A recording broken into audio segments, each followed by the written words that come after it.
It's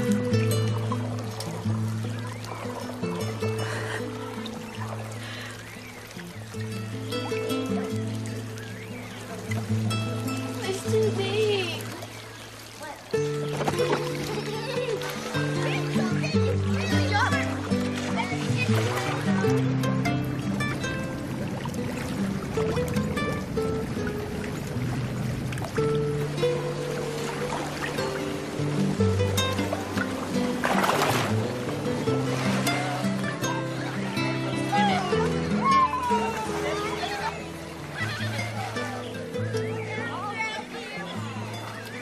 You know, Matthew's a unique case because he's a twin and his arm doesn't extend all the way, his hips, he has some orthopedic problems, so he couldn't explore his environment like typical children.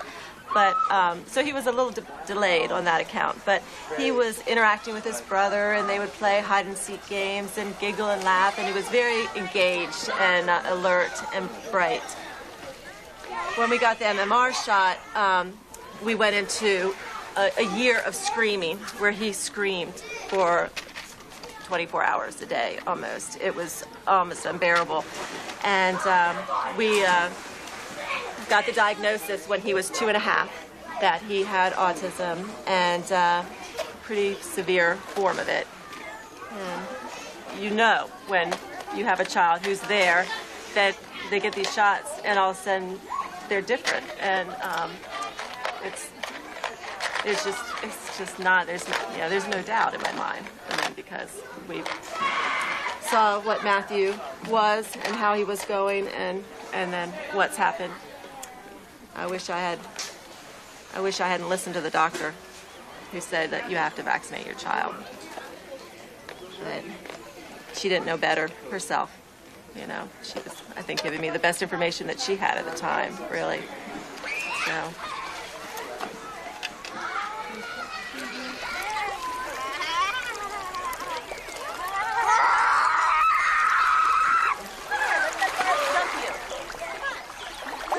The children who are here, their parents will tell you, were definitely injured by vaccines.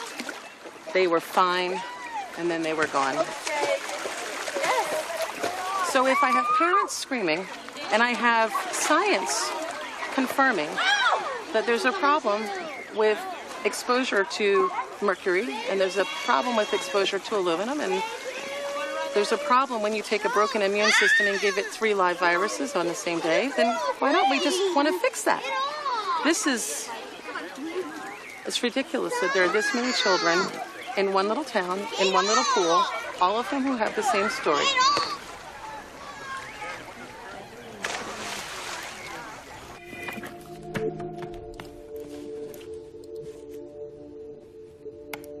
The health authorities have assumed that more vaccination will equal better public health and better individual health, that more is better. But where is the evidence? Where is the biological evidence that it is better to give more and more vaccines in early childhood to prevent all infection in childhood?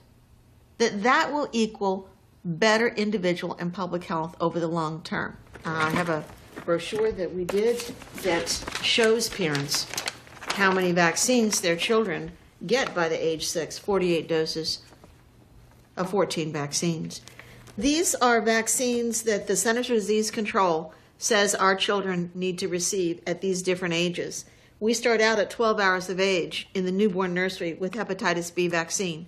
That means a baby in our country, the first immunological experience they have is with hepatitis B vaccine, when we really know very little about a child at the newborn age.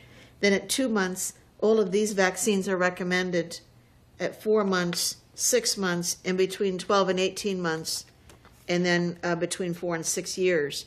So a number of these in this area are boosters, such as an MMR booster, a DTaP booster.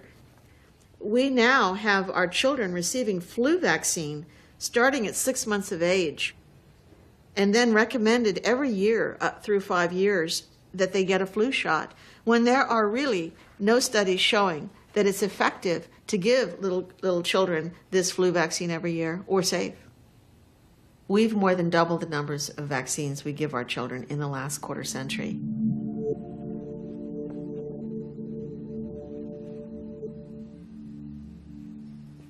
Why are we so afraid of microorganisms that we are willing to vaccinate every child with more and more vaccines without understanding whether or not that is actually causing long-term disability and chronic illness in a growing minority of children?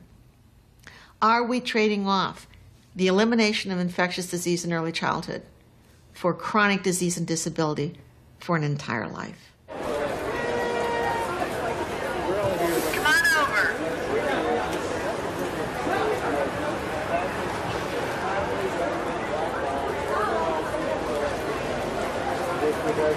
We are here today on behalf of tens of thousands of families of vaccine-injured autistic children to appeal to pediatrician members of the American Academy of Pediatrics to change their policies and protect children from being harmed by vaccines. I have 7-year-old triplets, and they were happy, healthy, bright.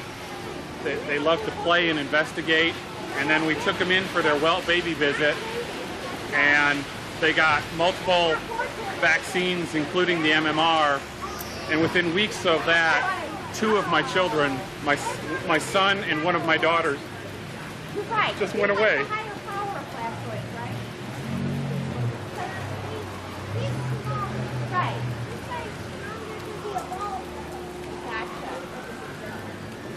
It's total insanity. They tell you the vaccines are mandatory, and that's a lie, and they don't tell you what's in it. You know, it's mercury, aluminum, formaldehyde, and antifreeze.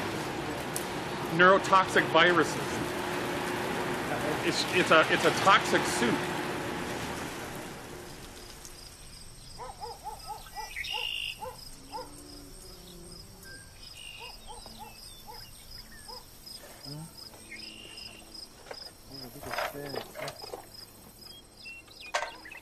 He had the MMR, which is for measles, mumps, and rubella. Then he had Varivax for chickenpox. He had Meningitech, which is for meningitis. And he had Prevnar, which is for pneumococcal infections. All on June 22nd, the same day. 1 vaccination on each arm and 1 on each leg.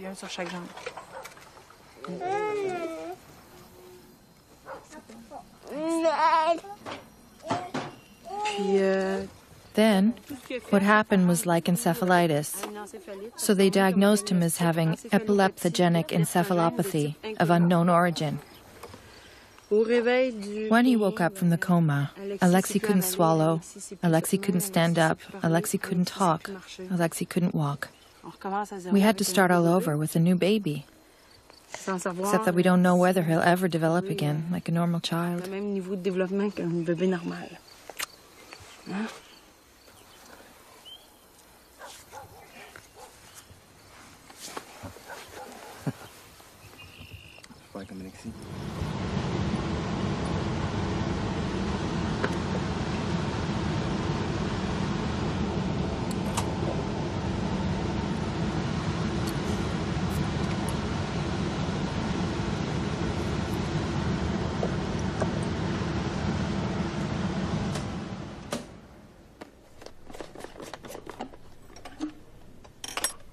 Show them the thimerosal ball, which we keep in a metal container because we're a little afraid of it, and it's a very fine powder. This is thimerosal, which is labeled very toxic. Has cumulative effects, can cause damage to the kidneys, to the respiratory system, skin, to the nervous system. It specifically warns on here that it can cause reproductive and developmental toxicity, meaning that it can cause things like autism and other neurodevelopmental disorders. This is immensely toxic stuff. And it's a vaccine. And this is what's in the vaccine. It's important to realize we're talking about a whole range of products. Vaccines are a big one because, of course, you're directly injecting it. For example, this is tetanus vaccine. This one expires, it's a little outdated now, in 2007. And here's the thimerosal. 1 to 10,000 is a preservative. Perhaps the biggest one in the U.S., at least, that's for exposure to mercury is the influenza vaccine. Influenza vaccine is now recommended for all pregnant women, all infants, all children. On a yearly basis, you're supposed to You get have that last shot. year's influenza? Understand that thimerosal is not added at the end. It's not like, well, that factory next year can make thimerosal free. Thimerosal, you either have to have a thimerosal free factory or you have to not have one. They add thimerosal at each step because the factory is not clean and not sterile. So you either have to have an expensive sterile factory where you don't need thimerosal, or you have to have one that produces thimerosal. It's going to need thimerosal or something the whole time.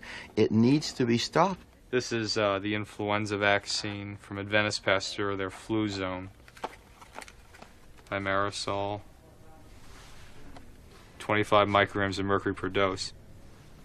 But I'd like to point out that a lot of people didn't know, and I'm one of them. I've given 2,000 RhoGAM shots. I've been in vaccines for 35 years. I didn't know that RhoGAM had thimerosal in it. So I think a lot of the doctors were unaware. They were unaware that even the word thimerosal meant mercury.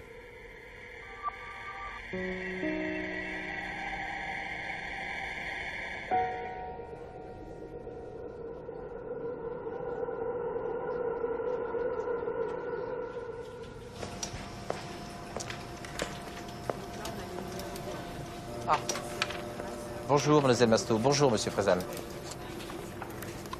Et là, on a lancé nos patients hier, on va pouvoir les lire dans la journée? Voilà, je vais pouvoir vous donner un temps. La réponse est bonne. La réponse est bonne. Et les premières ébauches? Nous avons été sollicités. We were asked to explore the biology of autistic children, and there was in the pathogens of such children a problem of possible mercury poisoning. Mercury is a particular toxin insofar as it's not found in biological fluids. Once it enters the organism, after 3 months, it spreads and hides in tissues. So we had to find a physiological profile, a profile of biochemical activity that would reveal the presence of mercury. We had opted some dozen years ago to investigate urine. In the urine, we were looking for components called porphyrins. What are these porphyrins? They're components essential to life. They help us use oxygen and allow us to produce energy in our cells, and strangely enough, help us fight toxins. We checked the levels of porphyrins in the urine of autistic children and discovered they were very high. Not all porphyrins, but the metabolic variety, the component specific to mercury poisoning. Là, nous allons pouvoir commencer à intégrer les échantillons. There are two major groups of heavy metals, lead and mercury. Our bodies aren't programmed to process lead and mercury. There's no place in the metabolic structure of our bodies for lead and mercury. We have no way of processing them. We have no way of eliminating them. We have no way of storing them. They're intruders. Some intruders we know about are passive, inactive. Many toxins are intruders. They're passive and inactive. They can be somewhat detoxified and do no harm, but lead and mercury have a special toxic action of their own. For example, lead blocks the building of the porphyrins that I mentioned. If we have fewer porphyrins, our dialogue with oxygen is cut back. We produce less energy. Mercury is even more complicated, because we have in our cells something that's like a country. Yes, we can compare a cell to a country. The cell creates substances and then has to transport them. In our country, we have factories, and then we have to carry and transport the materials to the places where we need them. To do this, we need a transport network. Roads, railroads, shipping canals. That's true for cells, too. The cell has what we call a cytoskeleton, and a transportation network, which is a network of tubulins. Boyd Haley and other scientists have shown that when you suffer from mercury poisoning, the mercury prevents the building of the transport network that goes to the extremities, to the outer reaches of the cell, and that will carry what's created in the cell through protein synthesis to the places it's needed. Mercury is like a highway accident. That's the way it acts. The result is a weakening of the cell's functioning. And when a cell weakens, it starts making mistakes. It begins creating malformations. That's a little what we see in lesions typical of Alzheimer's. We observe areas of neurodegeneration because protein synthesis is disrupted. That can be explained, though for the moment these are only hypotheses. The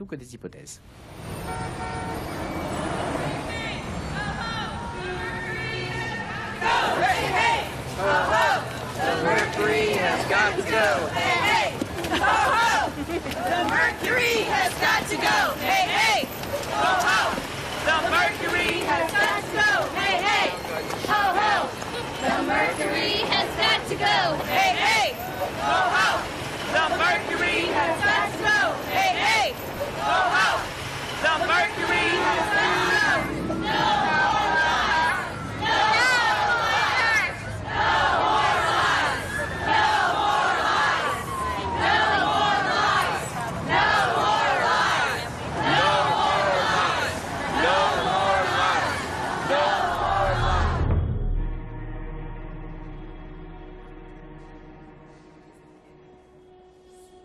Okay, would you please rise and be sworn?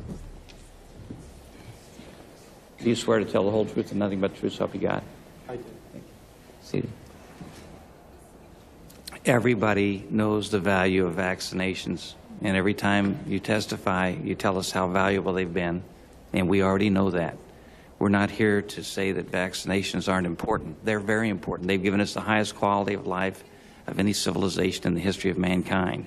That ain't what we're talking about. We're talking about why they're putting mercury in vaccinations and why it's never been tested since 1929 when Lilly developed it. Mr. Egan, has thimerosal ever been tested by our health agencies? It's been only there were those early tests that you know of that were done by Lilly. And when was that test done? That was done in 1929. Yes. And okay, well, let's follow up on that. In 1929, they tested this on 27 people that were dying of meningitis. All of those people died of meningitis, and so they said there was no correlation between their death and the mercury in the vaccines. That is the only test that's ever been done on thimerosal that I know of. Can you think of any other? No, in people, no. Okay, except for accidental exposures, overexposure. Okay, so we have mercury that's being put into people's bodies in the form of this preservative and has been since the 30s, and it's never been tested by our health agencies. And yet you folks come here and you testify that there's no conclusive evidence, and the IOM says they favor, get this, they don't say they're sure, they say they favor rejection of a causal relationship between mercury and autism and other neurological disorders. Mr. Egan, can you say to me right now that that amount of mercury being injected into a baby will not hurt it?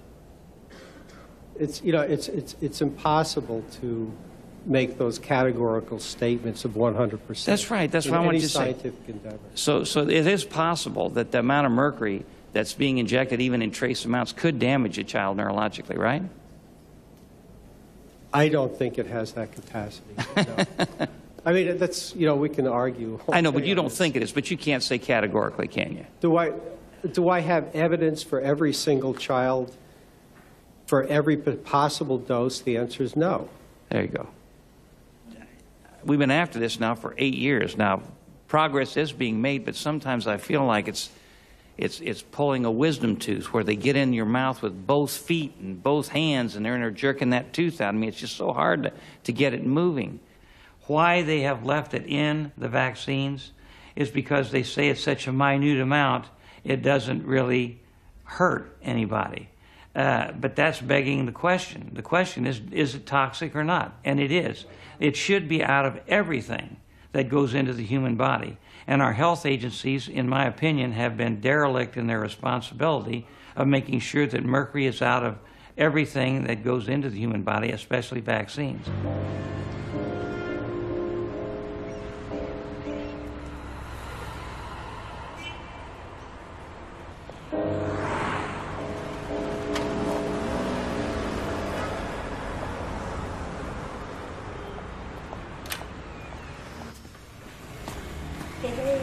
Daddy, Ça va bien?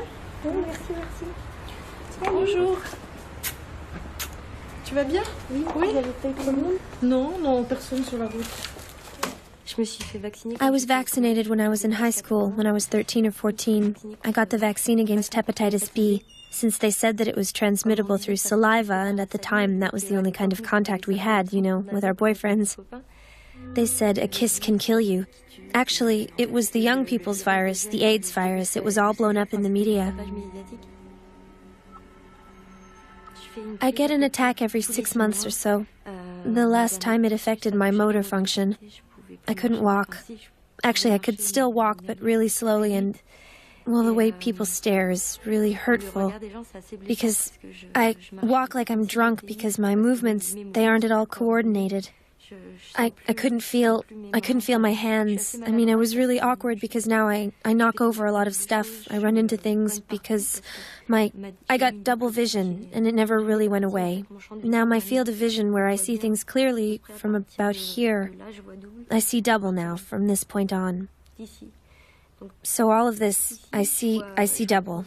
So I run into things, and I think that's why on the bus or on escalators, on the stairs or in the street, I fall a lot. I fall all the time because I can't visualize things, and now I can't drive anymore.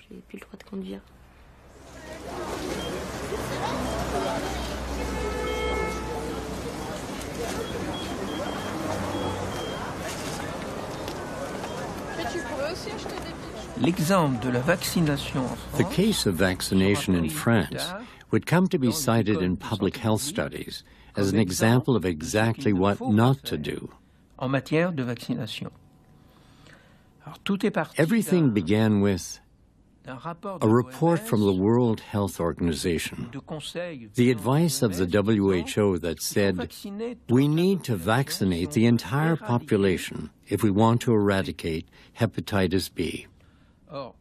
Let me remind you that in France there was, at the time it was estimated, that there was between 1/10 and 3/10 of 1% of the population that carried the virus. That's a very small percentage. In the days that followed, there was an actual panic in France. People rushed to the pharmacy to buy the vaccine, and people were vaccinated from the age of 1 to 75.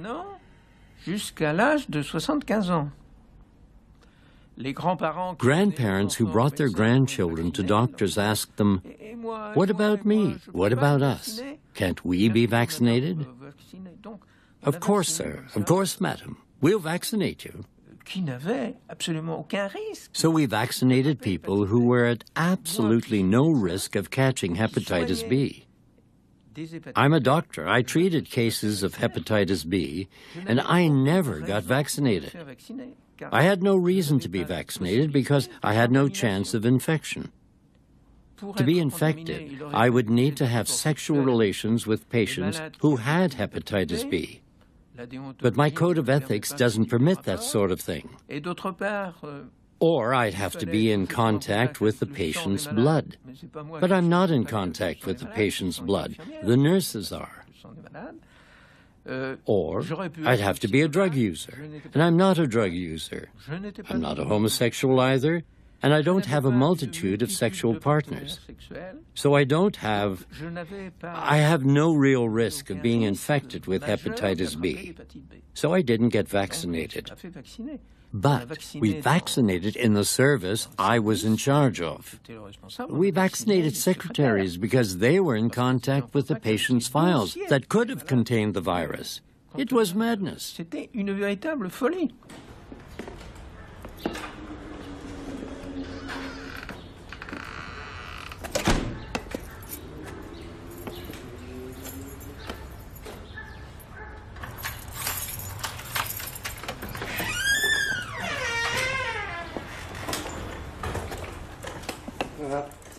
Here it is, my vehicle.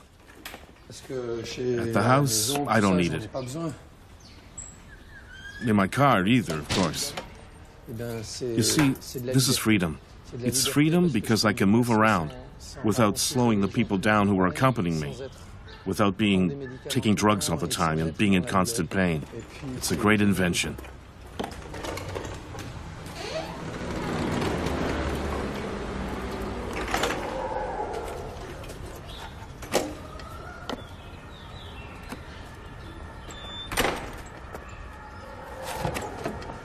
C'est vraiment pratique. It's practical, too. Depends on the sidewalk, but it's better than nothing.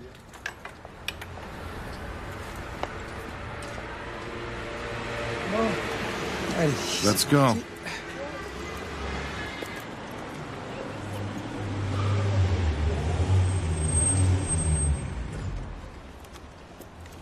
I was getting ready to train a technician for a photovoltaic installation. I used to do that as a volunteer during my vacations. At the time, my doctor told me for Guadeloupe it's better to get the hepatitis A vaccine. I was vaccinated at the end of 1999 or the beginning of 2000, and around the end of the year 2000, I was having trouble sleeping. I had pains. My skin was sensitive to the touch. In the meantime, they eliminated this, that, and the other, ankylosing polyarthritis and rheumatism. They work by process of elimination. They thought it might be fibromyalgia, things like that. And then there was this famous article about macrophagic myofasciitis and the link to aluminum contained in vaccines and the syndrome that they could isolate or find through a biopsy.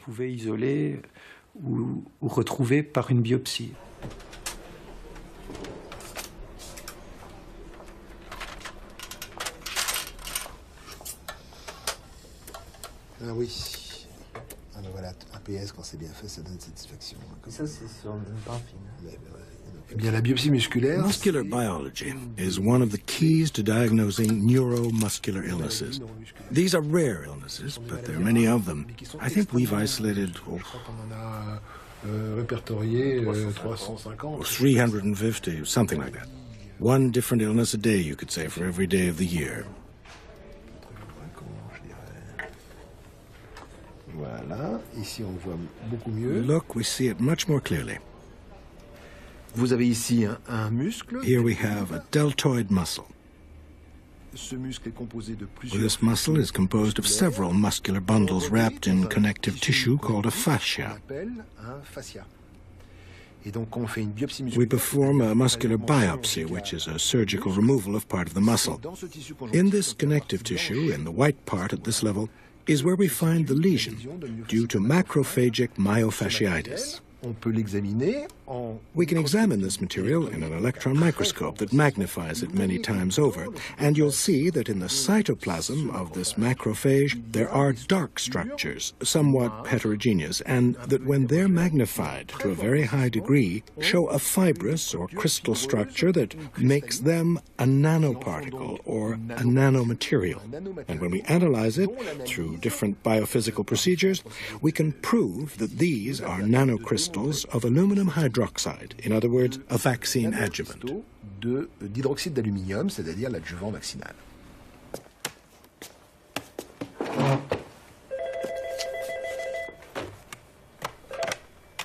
Allô? Oui, bonjour.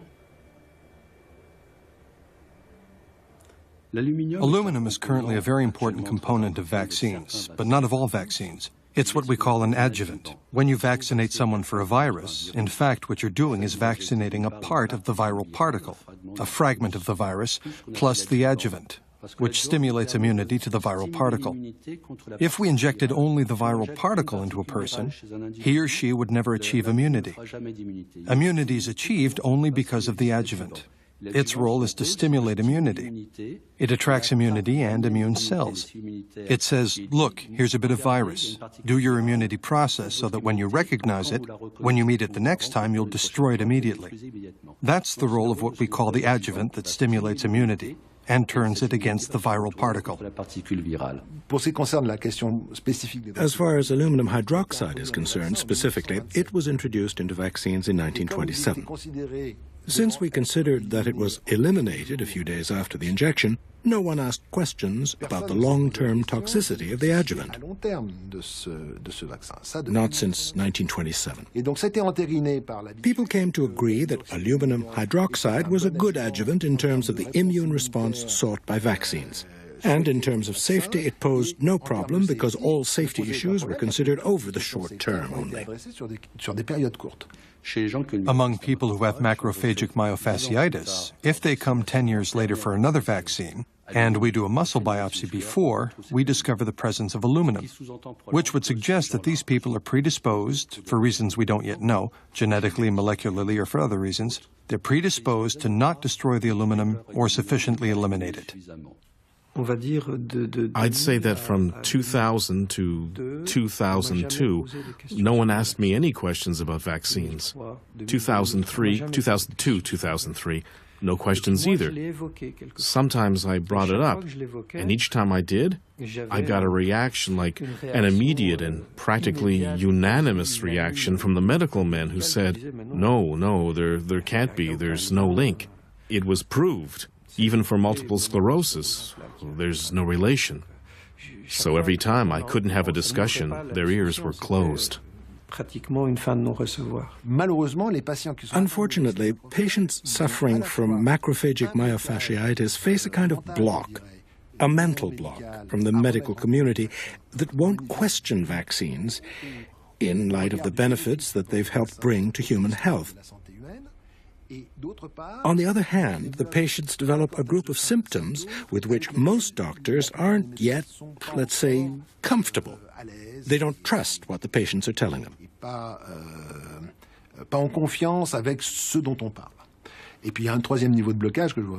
And then there's a third level of blockage, and I don't want to minimize it, in the industry. Here I'm talking about the industrial strategies that have decided to use aluminum hydroxide as an adjuvant, and that, well, unless they're absolutely forced to, they won't revise that decision, because their industrial production is based on the product, and so there would be large and considerable costs. And if they are not obliged to change the adjuvant, well, then they won't change. Not unless all the medical, scientific, and legal facts have been clearly laid out. Scientifiques, judiciaires n'auront pas été clairement exposés. Merci. Et t'avais dit aussi des légumes si tu faisais une soupe, non? Non. J'ai de la flemme en général. Ah bon? Alors Antoine.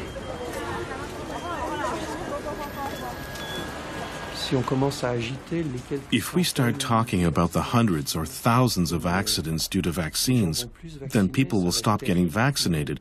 That would be terrible for humanity. Diseases would return. They'd cause terrible damage. That's what we hear from the other side.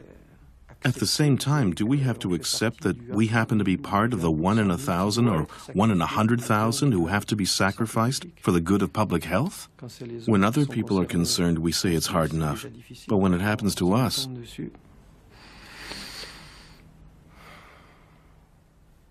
how are we supposed to react? Non, mais ce qui va, c'est que Aurélie, elle a le moral et puis elle nous donne aussi la force de passer au-dessus de tout ça, quoi. Et c'est sûr que c'est une dure épreuve. Surtout, on préférait que ce soit à nous, que ce soit arrivé, qu'à Aurélie qui a encore toute sa vie devant elle. C'est surtout ça qui est difficile à accepter, quoi. Oh, je peux pas parler. Non, c'est le fait qu'on n'en parle jamais, en fait.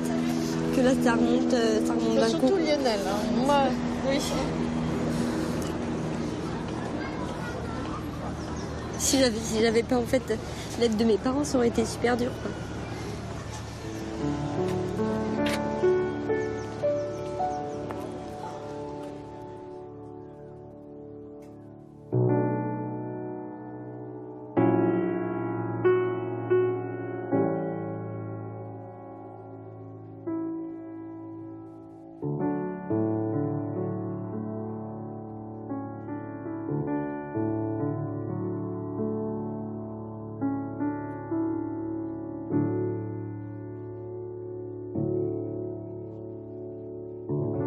I thoroughly enjoyed life. I enjoyed being outside. I enjoyed being with my family.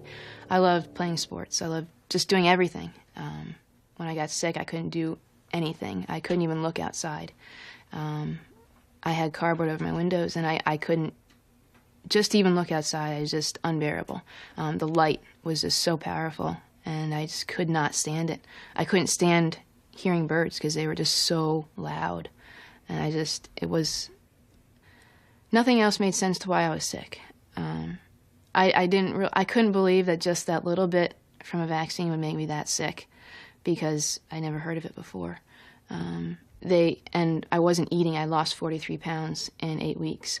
They put me on steroids to try and get me to eat as a last-ditch effort to get me to eat. And during that time, it also reduced any brain swelling, possible brain swelling.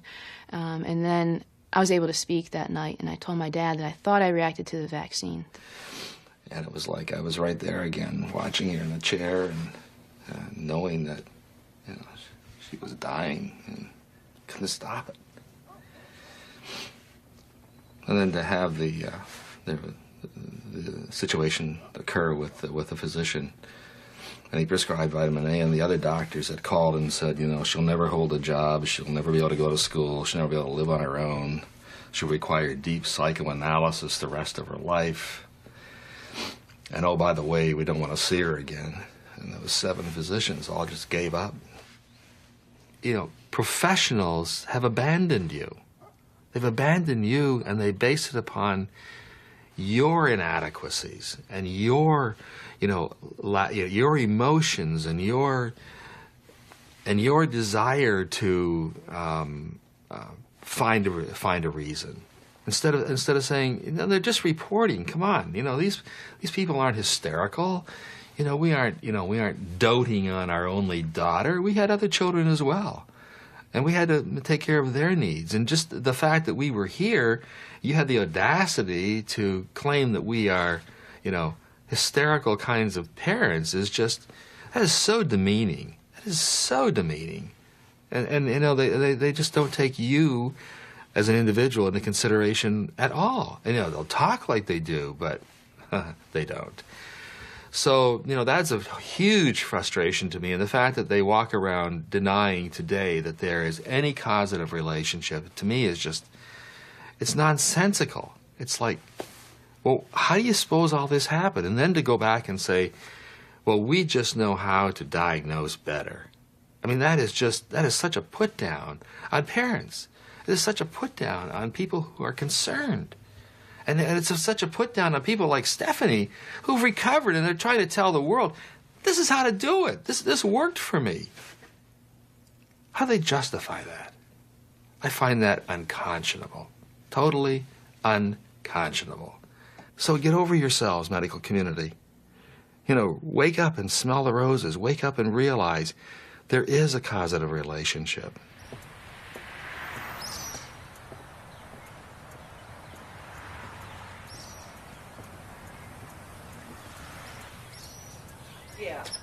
If we talk about the children who have learning disabilities, who weren't born that way, but who have learning disabilities, if we talk about the children who develop ADD, attention deficit disorder, if we talk about the children who have PDD, the pervasive developmental disorder, Asperger's, every kind of disease process that you can talk about that has this neurologic learning problem, when we add those children into the mix, and I believe firmly that they should be added, that they are all on one spectrum and it's one process, you're talking about 1 child in every 6.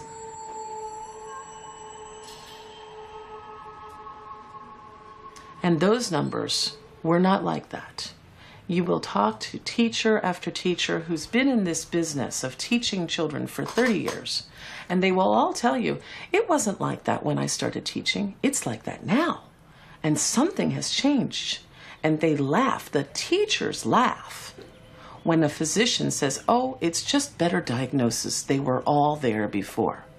I can promise you that if you had had this many children walking through grocery stores having full-on meltdown temper tantrums 30 years ago, it would have been diagnosed as autism.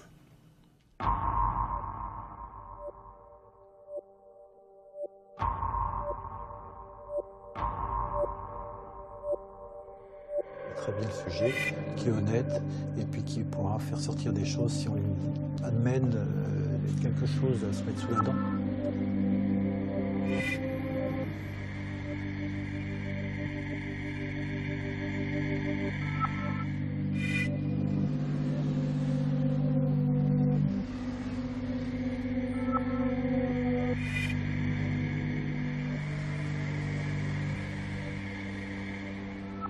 In these files, compiled since 1997, we find all the patients who were victims of the side effects of the hepatitis B vaccine and various pathologies, including neurological, rheumatological, dermatological, ophthalmological, all the autoimmune diseases, including multiple sclerosis. For those who suffer side effects, who have diminished abilities, who lost their professional life, who are often destabilized in their family life and their ability to make a living, it's quite terrible.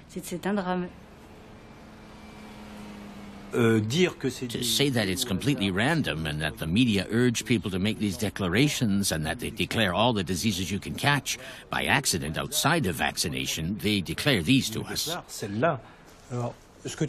We can try and illustrate what you're saying on a chart. This is a chart based on the data from the National Health Insurance Fund that compares the number of vaccine doses sold in France. There's a spike, obviously, between 1994 and 1996, with more than 30 million vaccinations. Now, we see that before this vaccine spike, there were between 8,000 and 9,000 people each year who began suffering from rheumatoid polyarthritis. But we see that from 1995 onward, there's a regular increase every year in the number of polyarthritis cases confirmed. We come up with similar figures if we take the number of, for example, cases of ankylosing spondyloarthritis. We notice a statistically significant increase starting in 1995-96, and the same goes for lupus and rheumatoid arthritis. So we'd have to ask the question about these autoimmune diseases, whether people who developed an autoimmune disease were vaccinated. Just ask them, were you vaccinated or were you not? Then beginning with that very simple notion, we could establish a study, an eventual causality, a link. It would be very easy to answer that question, but no one wants to ask it. We asked the AFSAPs, after explaining the statistical project that could be carried out, to cooperate with us, since all their data, essentially 80% of it, is in files that are here with us. Instead of sending us all the data, they sent us filtered data. For example, to take one important example, they provided data without the age of the victims. Well, multiple sclerosis that appears at the age of 5 or 6 is not the same thing as a case of MS that appears at the age of 50. So why don't they want to give us the age since they know it? The answer? Because it might violate patient confidentiality. You understand, when you see that kind of excuse, it's obvious that there's opposition to exposing the truth about the undesirable effects of vaccines.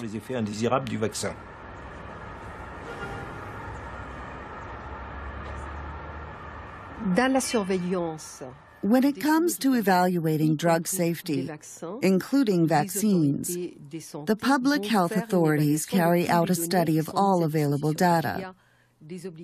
From the industry point of view, there is an obligation to report to the health authorities all undesirable effects that they know of. In addition, in France, we have a system of reporting adverse drug reactions to our regional centers. And we have notification independent of anything coming from the industry. We have at least 2 sources of notification of undesirable effects.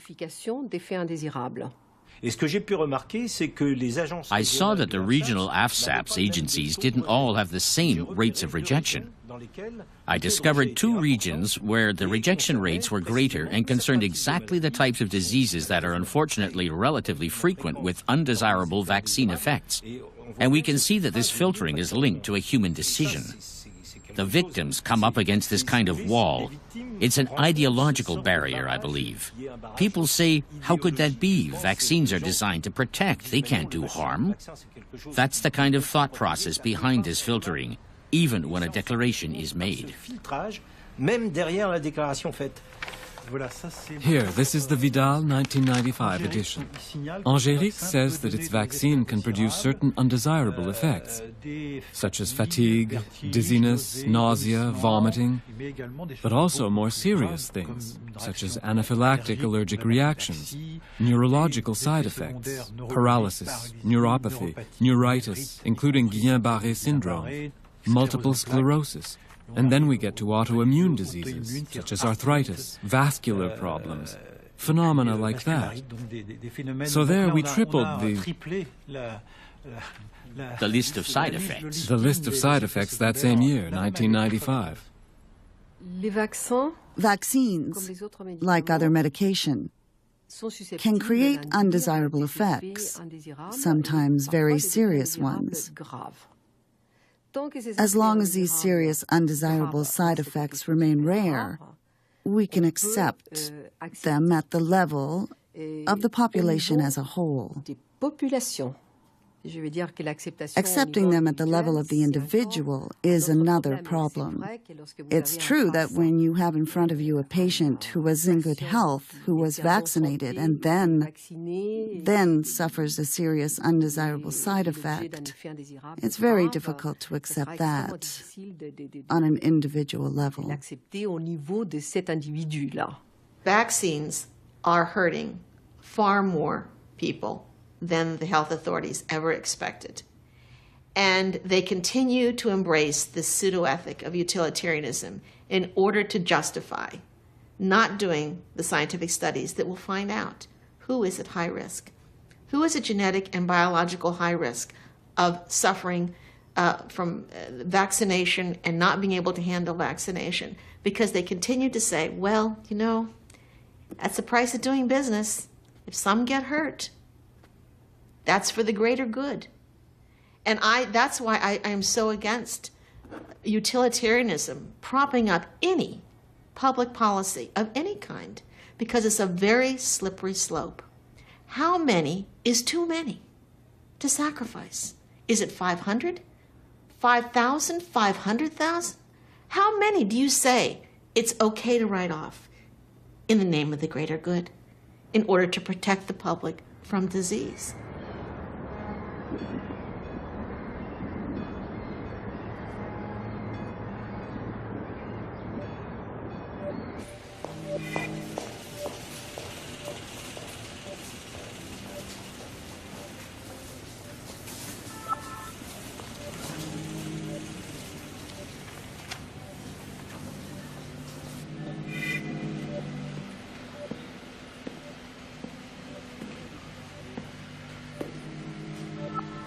Là, tu n'as pas perfusé, tu as coupé les artères sanguinés puis tu as coupé chacun des hémisphères, c'est ça?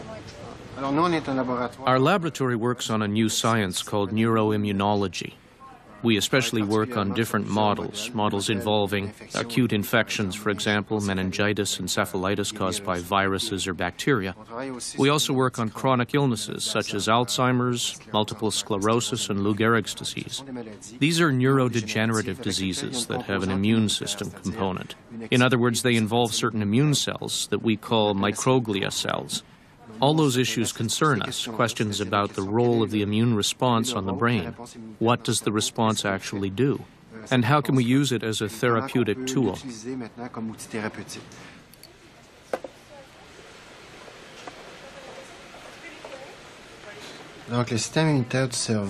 The brain's immune system is composed of cells that we call microglia. They're a little like the macrophagic cells we find in the periphery. We have as many microglia cells as we do neurons. It's a one-to-one relationship. The difference is that microglia cells aren't organized in specific regions or in centers the way neurons are. They more or less cover all the cerebral tissue, white matter as well as gray matter. We can see here this small cell that looks like an octopus. These continual ramifications in the cerebral tissue will branch out to see what's going on in the brain, if there's a possible presence of material that could be toxic for the neurons. As soon as there's a problem, you'll see millions of cells move toward the center, where the problem is, to try to take charge of the immune system environment that's become very aggressive in the brain. It's a very dynamic cell, contrary to what we first thought. It's the only cell that has that characteristic of refining its ramifications, extending its immune system arms through the tissue, through nerve system tissue, actually.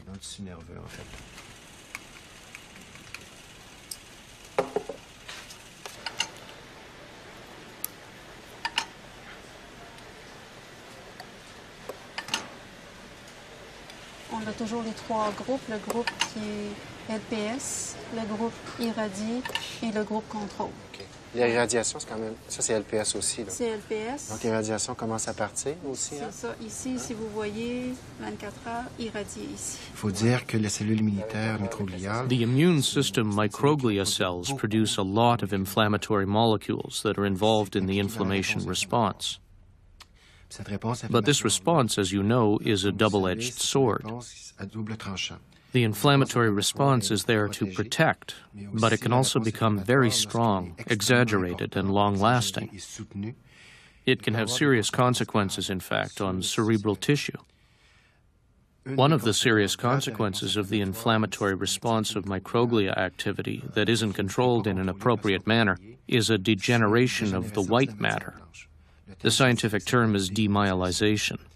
The microglia cells don't know what to do. They become overactive in cases like this, and the inflammatory response becomes too strong.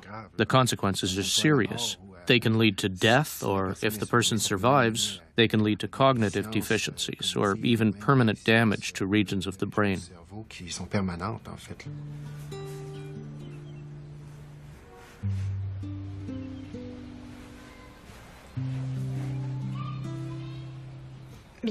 Laura Lee was a full-term baby. She was born with microcephaly. Her skull size was less than the average. Up until the age of 4 months, Laura Lee was developing relatively normally. After her vaccination, she started having a lot of problems. She lost much of her psychomotor progress and her intellectual abilities too. Now she's 8 years old and she still can't walk or talk. She's dependent on someone else for her every need, for even the smallest thing. When Laura Lee started reacting 45 minutes after the vaccination, right away I knew it was the vaccine. There was no doubt. This is the vaccine's monograph. Pharmaceutical companies produce these documents where you have the description and the products used. They talk about the precautions you should take for children who have neurological problems that are confirmed or suspected, because these children are possibly at risk of developing some major neurological problems. Infants and children with recognized possible or potential underlying neurological conditions seem to be at enhanced risk for the appearance of manifestations of the underlying neurological disorder within 2 or 3 days following whole cell pertussis DTP vaccination. To administer Pentacel to children with proven or suspected underlying neurological disorders must be decided on an individual basis after consideration of the risks and benefits. Why isn't this information given before every vaccine? For sure, if I'd read that before the vaccination, we wouldn't have vaccinated her. That's for sure. Le patron de la réponse immunitaire. The pattern of immune response is very, very different from one person to the next, and also very different depending on the kind of infection they had and at what age they had it. Was the person young, a baby? Was it a perinatal infection? Was the brain sufficiently developed? Was the hemoencephalic barrier completely formed at the time of the infection? Was there a history of meningitis? Let's say a year ago an antibiotic saved the baby. Everything is okay now, but his innate immunity has been changed, right? But you're going to go ahead and vaccinate on top of that. But vaccinating on top of that doesn't mean you're going to kill the child, or that you're necessarily going to cause illness. But it means if there's an immune pattern different from one person to the next, that might explain everything we know about the sensitivity of certain persons to infection, or to the preparation of certain vaccines. And all that can increase the risk of chronic disorders, among other things. What we went through, and the different stages of the follow-up at the hospital that were inevitable after Laura Lee was admitted after the vaccination. We realized that we just could not sensitize the practitioners who were working with her. They were closed to any thought that maybe the vaccine might have been responsible.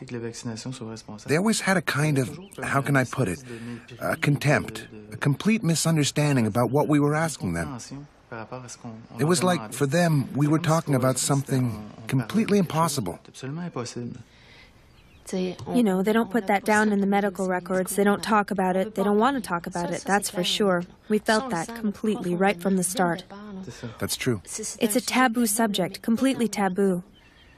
For sure. From that point onward, we really started a process to be evaluated by a committee, an evaluation committee to receive compensation after the vaccination. That's really what got everything going with the ministry.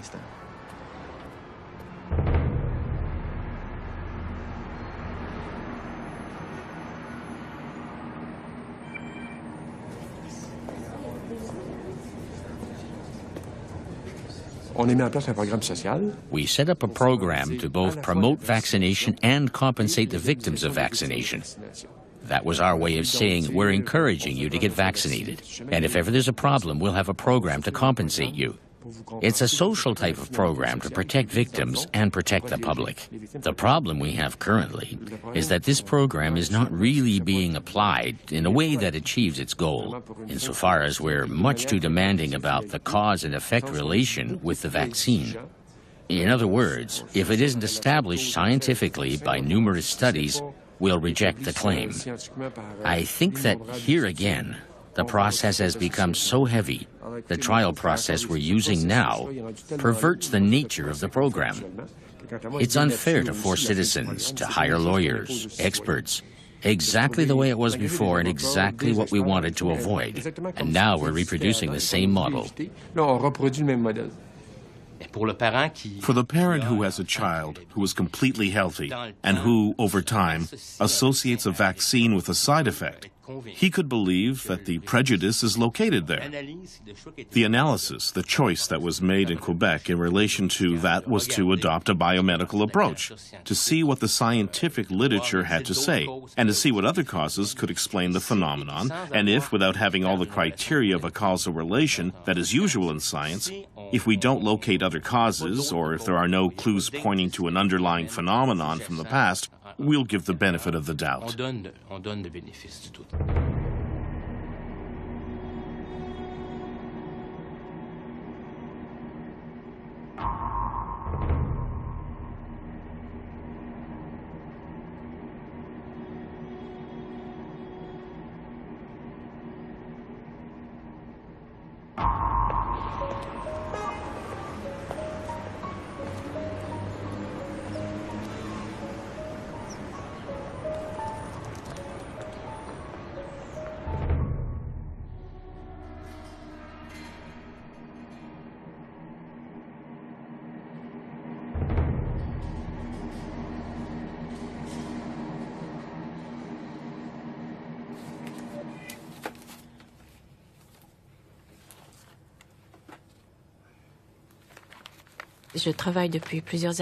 I've been working for several years on the consequences of the anti-hepatitis B vaccine.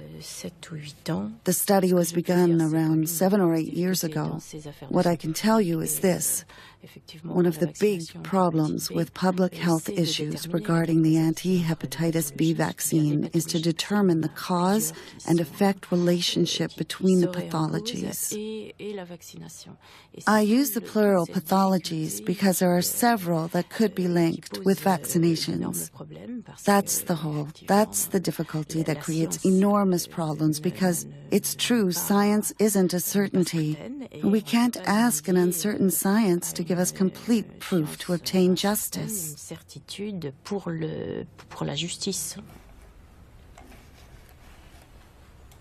What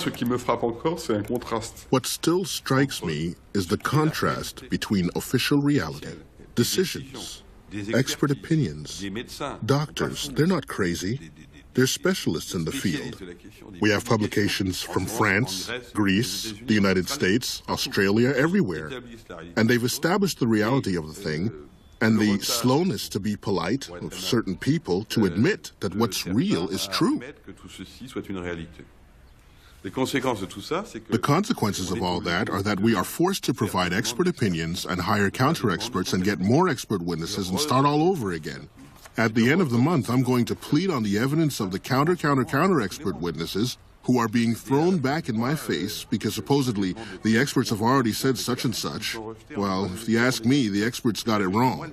I think we'll win eventually. What disturbs me the most is the number of victims who have to get along on their own. In France, there are 125 people who received official compensation from the Department of National Health. 125. And yet we have 2,700 files on people who suffered serious side effects. Including deaths? Yes, including deaths, of course. Let's try to understand what happened and why there are so many victims who have such trouble getting compensation and having their rights recognized. And how is it that out of the billions spent on vaccination, that we haven't freed up a couple of millions so that they might have what they need to live, not exactly normally, but that would help them with the difficulties they face?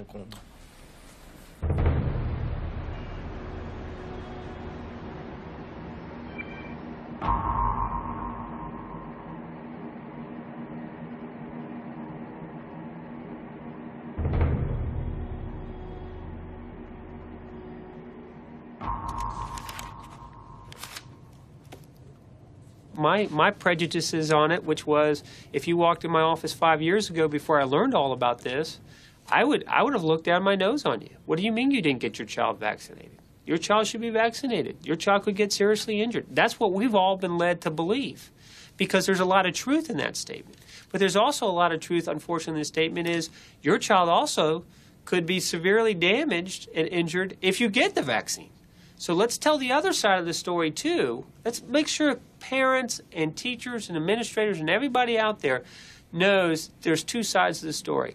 I'd be willing to bet if you go downstairs and stood on the street, you ask 100 people about can you be injured from a vaccine, I bet all 100 people will tell you no. And I guarantee you that if you ask them about, well, if you were injured from a vaccine, what would you do about it? And if they said, well, I'd sue somebody, I'd go right across the street. Right across the street from my office is our courthouse here, okay? And they'd say, I'd go right across the street and I'd try to get justice. And then if you told them this part, oh, you can't get justice there. You can't bring your case there. You only can bring it one place in America, and that's in Washington, D.C. I bet their jaws would drop. The problem is it's very controversial. Very, very few people get any money out of the Vaccine Injury Compensation Fund. And it's got about $3 billion in it right now. I have said to the pharmaceutical companies, I've called and talked to presidents of many of the major pharmaceutical companies in this country. And I said, you're concerned about class action lawsuits. For instance, if Mercury and the vaccine caused damage to a large number of people, they could be sued and it could be fiscally disastrous for the pharmaceutical company. So what I said to the pharmaceutical company presidents, what I will do is I will sponsor legislation protecting you against class action lawsuits if, number one, you get the mercury and toxic chemicals out of all vaccines, and two, if you provide through the vaccination process more money to be put into the Vaccine Injury Compensation Fund to take care of people who have been damaged. But the Vaccine Injury Compensation Fund should be very accommodating to people who have been damaged. And I said, if we put more money into that fund, make it more user-friendly, then I will help to protect you against class action lawsuits. So far, there has been no positive response from any of the pharmaceutical companies. As a matter of fact, their organization that lobbies here in Washington, the head organization, Pharma, has been very adverse to any change in any of these laws or funds.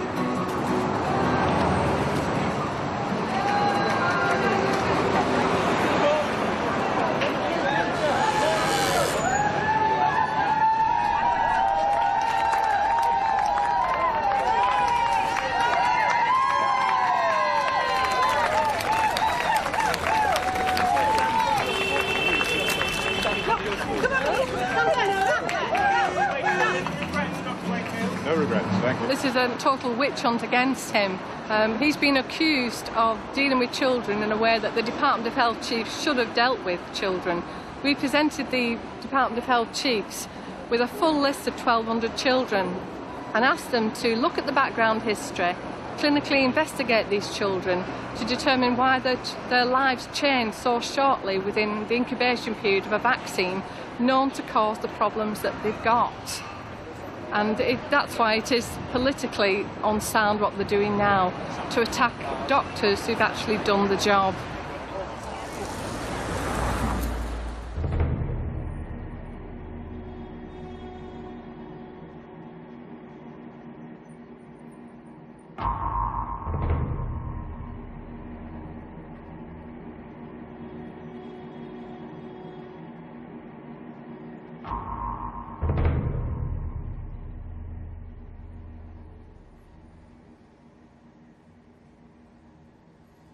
We're not even allowed to ask questions about vaccine safety.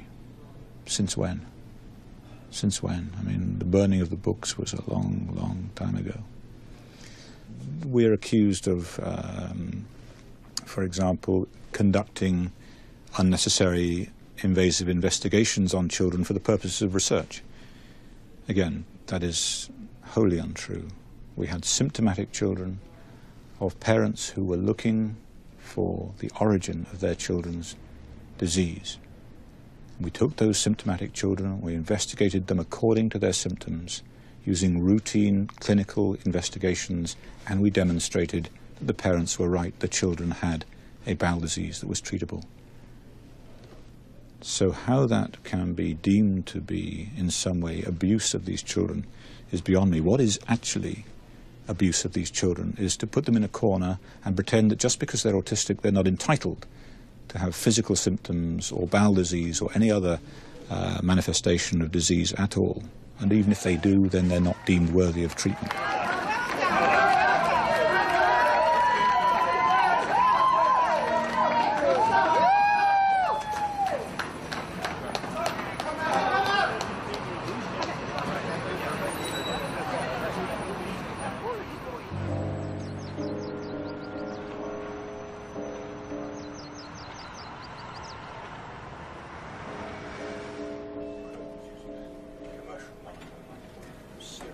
In 1995, I got a call from a mother who said my child was developing perfectly normally. He had his MMR vaccine, and then he disappeared. The lights in his eyes went out, he stopped speaking, he stopped interacting, he stopped playing, he just wasn't there anymore. Initially I thought it was his hearing. He had that checked, it wasn't his hearing. And then he was diagnosed with autism. And I said, well, I'm terribly sorry, I know nothing about autism. It was so rare when I was at medical school, we weren't even taught about it. And she said, yes, but doctor, my child also has terrible bowel problems. He has diarrhea 10, 12 times a day, it's foul smelling, his abdomen is bloated. He's in pain, I know he's in pain. He can't tell me he's in pain. But as a mother, I know he's in pain. And I heard this story time and time again, and the story that there was now an epidemic of this disorder, that it used to be extremely rare, but now there were many, many, many parents saying exactly the same thing. So not only was there a behavioral problem, but there was a neurological problem. The children would start bumping into things. They wouldn't want to stand, they'd sit down, they'd lose the ability to stand. They could eat with a spoon, and now they could no longer eat with a spoon. They didn't want to go up or down the stairs. So they became unsteady. We called it ataxia. They became clumsy. And when we looked at it and published a great deal of work on this, it looked like it could be caused by a virus.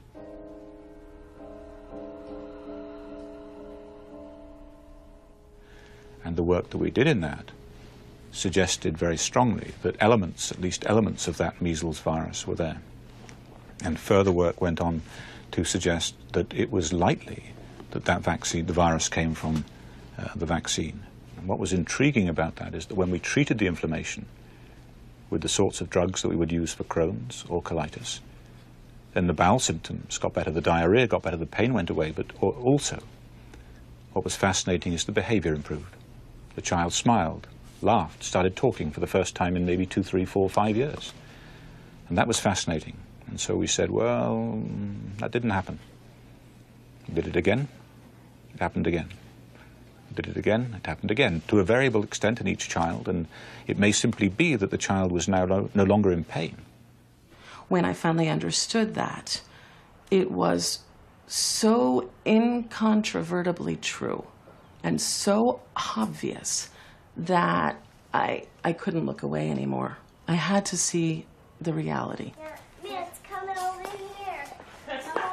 Let's fix the underlying problem and make them better. Let's see you. Do you want to? What are you Hey, Mac. doing? Do you want to stand up on my scale and see how big you are today? Yeah? Did you grow? Hold your panda. 1, 2, 3, 4, 5, 6, 7, 8, 9, 10. 37. Very good. Camera. He's on Mommy, you gotta take a picture, okay? Yeah. It's no Dr. Dream. I'm not in there. Do you want to put me in there? Oh, I should be in my chair, shouldn't I? Okay, he gotta take it. You want Mommy to take the picture? When he started preschool, he was labeled autistic, and now he's in a what they call an early childhood classroom for delays. And he's gone up to kids now and says, "Hi, will you play with me?" He loves getting pictures. He didn't used to like any of that. Didn't like to be held. Now he wants affection. So that's been the wonderful part, is we're getting a boy. We're getting to see who he was. Okay. Is that like Daddy? Yeah. Do you want to say hi? No music. There's no music? No music. Well, what good are the headphones if there's no music? He gotta do it. He's got to do it?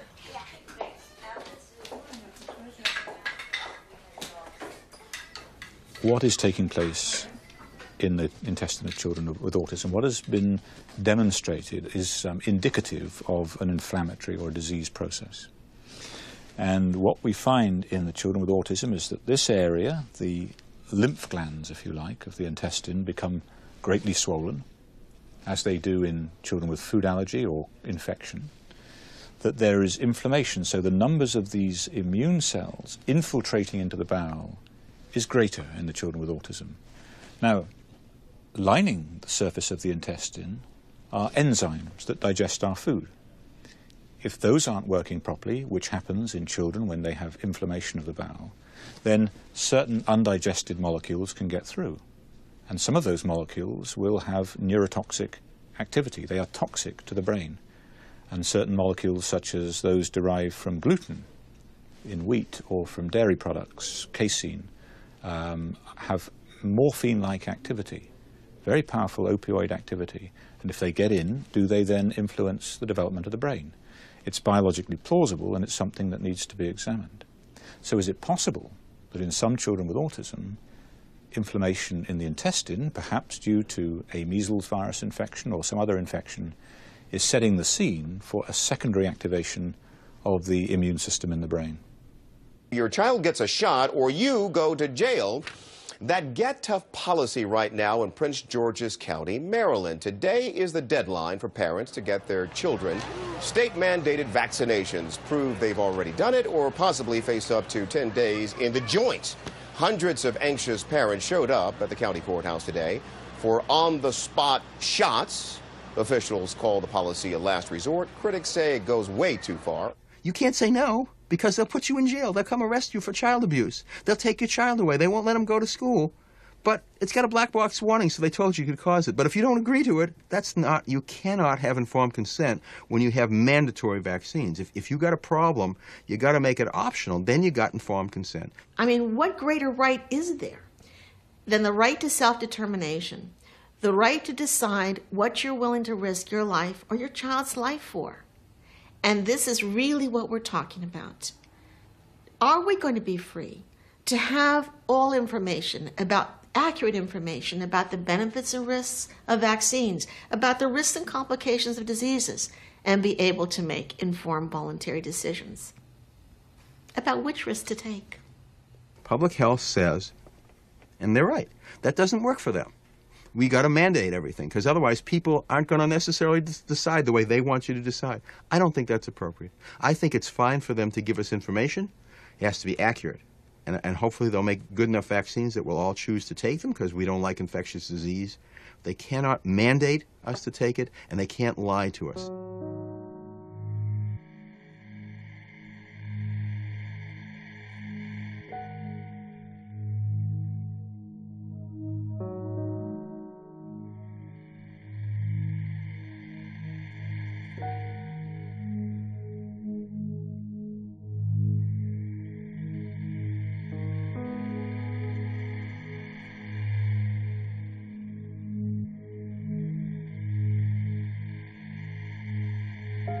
Do you believe anybody who's getting funds from Merck or any of the other pharmaceutical companies should be on advisory panels that are making judgments about pharmaceuticals coming from those companies?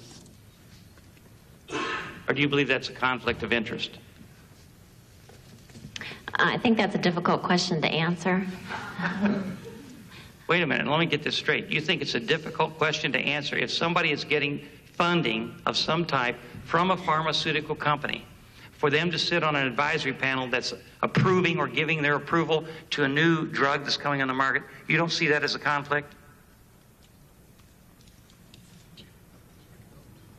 It's important to point out that recommendations for vaccination are made independently by the American Academy of Pediatrics and the American Academy of Family Physicians.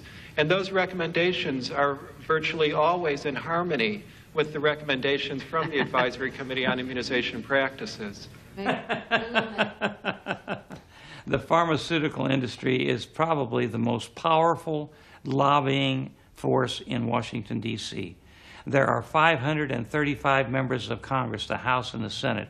There are over 600 lobbyists for the pharmaceutical industry. They are a very powerful force. They give a lot of money to both political parties. They give a lot of money to individual candidates. They don't give me any, but they give an awful lot of money to various candidates, and they have a very strong lobbying effort.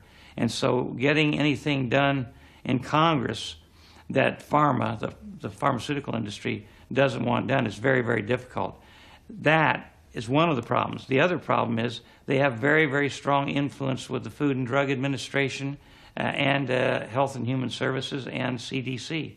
And because of their strength, it's very difficult to get change made.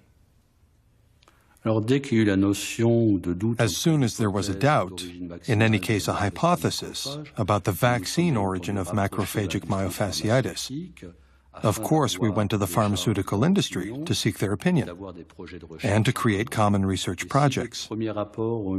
Even if our first meetings seemed friendly enough, they went well, we very quickly understood that they had no desire for this partnership to exist, and that all the research, in fact from their side, their objective was to show that there was no such link.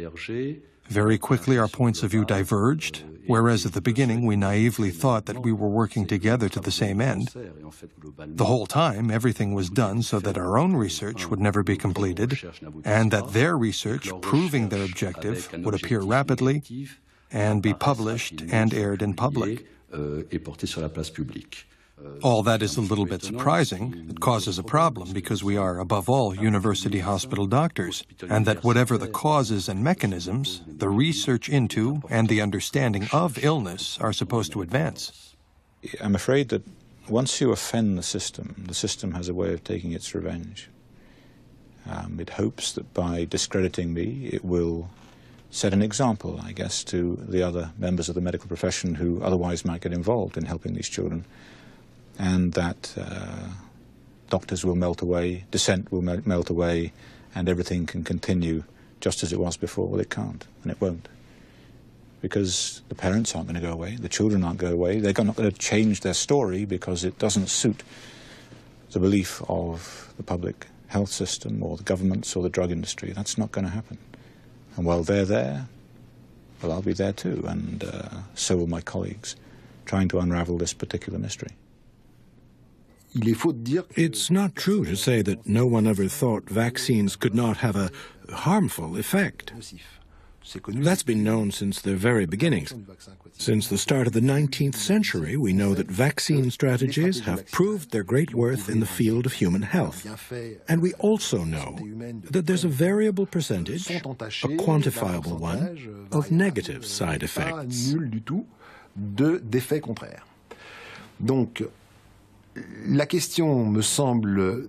The question needs to be asked this way. Vaccination, yes.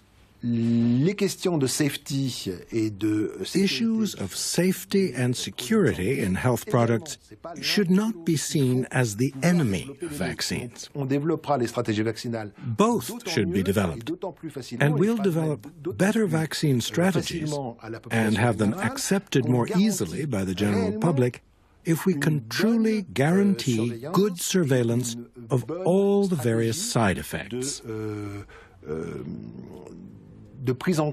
There will always be side effects, but instead of denying them, we should confront them and deal with them. That way, we'll learn how to make vaccines, better vaccines, and minimize as much as possible the inherent risk in their use. I mean, we're talking today about autism, but there's something even or as great at stake here as the autism question and whether or not the MMR vaccine and other vaccines may be contributing to autism. And that is, are we letting pharmaceutical companies have too great an influence on the decision-making process that affects every one of our lives? Do we want to give a child 9 vaccinations in one day? Do we want to give them 31 or 32 or 33 vaccinations between the time they're born and their age 6? Isn't that maybe a little bit overload? That's the whole question. Until we do the basic science research and find out, we're always going to be saying either it's a coincidence or I know for sure my child was injured by a vaccine. So I believe that the answer lies in the good science. And we have had a lot of bad science. And we need to get down and do the good science. And that will give us the answers to this outstanding question about how many children are really being hurt by vaccination.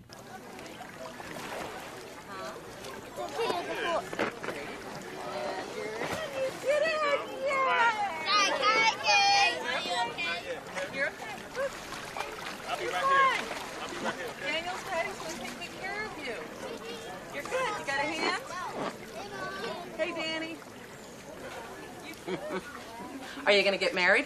No. No, why not? I don't want to. Oh, okay. But you could if you wanted to. Yes. All right. Do you have anything else you want to say? Yes. One more thing. I hope the autistic kids get well.